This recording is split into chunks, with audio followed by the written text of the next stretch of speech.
quand on laisse croire aux gens qu'on veut aller au Niger pour réinstaller Bazoum dans un fauteuil démocratique. Mais c'est faux. Il ne faut pas se mentir et croire que parce qu'on a élevé la voix et qu'on dit qu'on va aller envahir le Niger militairement, on va mettre fin au coup d'État. C'est faux, c'est faux. Bonjour à tous. Laurent Gbagbo s'est prononcé sur le projet d'intervention de la CEDEAO au Niger. Et il a notamment passé un message froid à son compatriote Alassane Ouattara. Tous les détails dans cette vidéo. Ne bouge pas.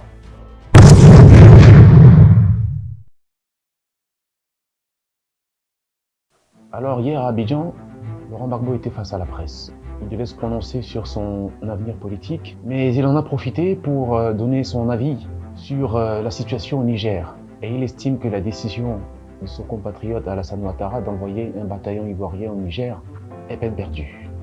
Moi j'ai rigolé l'autre jour quand j'écoutais mon président parler, quand il dit oui, moi je vais envoyer un bataillon. Un bataillon, ce n'est rien pour aller faire une guerre. Un bataillon. Peut-être comme il n'a pas fait l'armée, oui. Que moi je suis sergent, j'ai fait l'armée.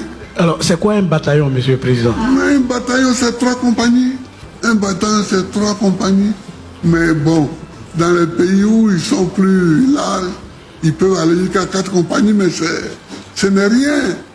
Pour Laurent Gbagbo, les États membres de la CEDEAO doivent se mettre en musique pour lutter plutôt contre le terrorisme, contre la violence dans le Sahel, et non en remettre une couche à travers une intervention qu'il a jugée idiote.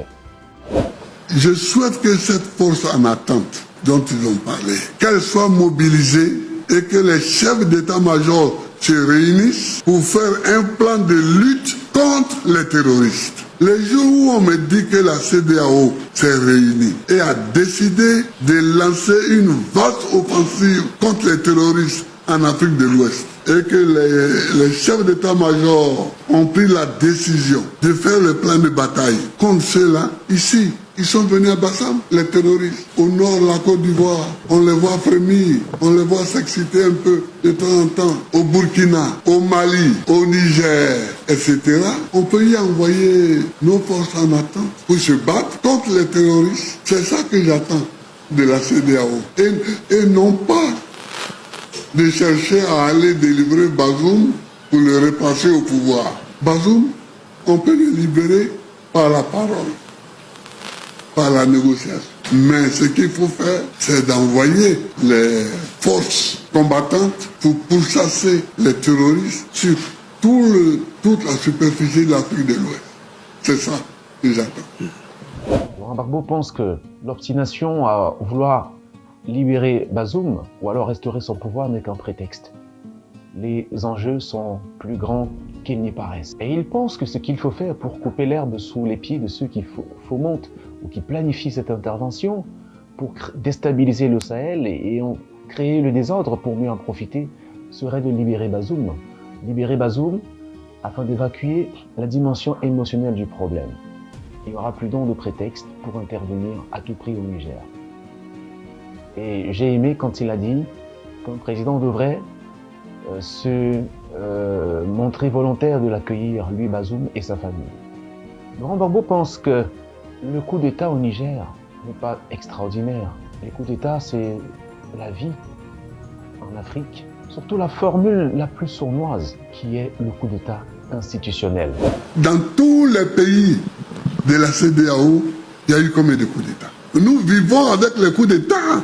Les coups d'État font partie de nos agendas politiques.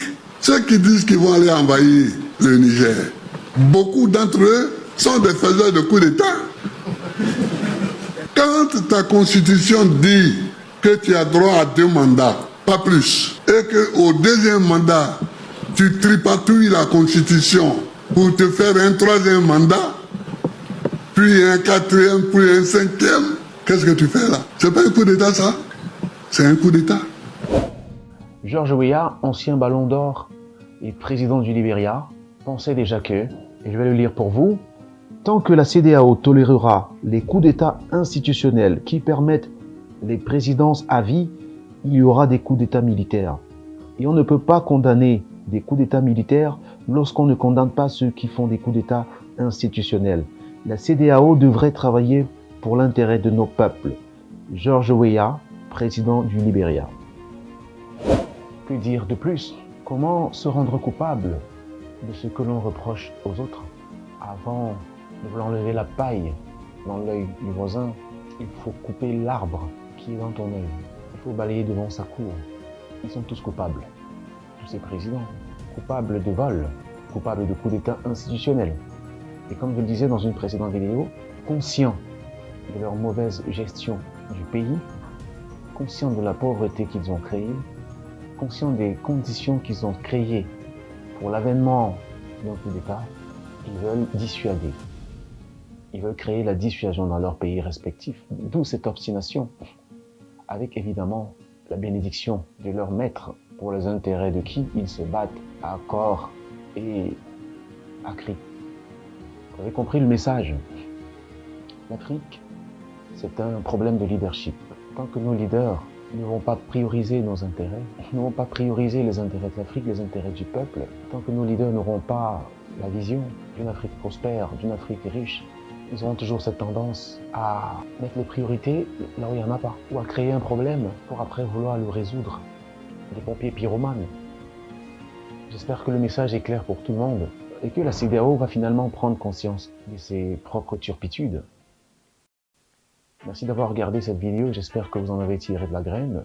Partagez et dites-moi ce que vous pensez de la sortie de Laurent Gbagbo qui met en garde Alassane Ouattara. Laissez vos messages dans la section commentaires.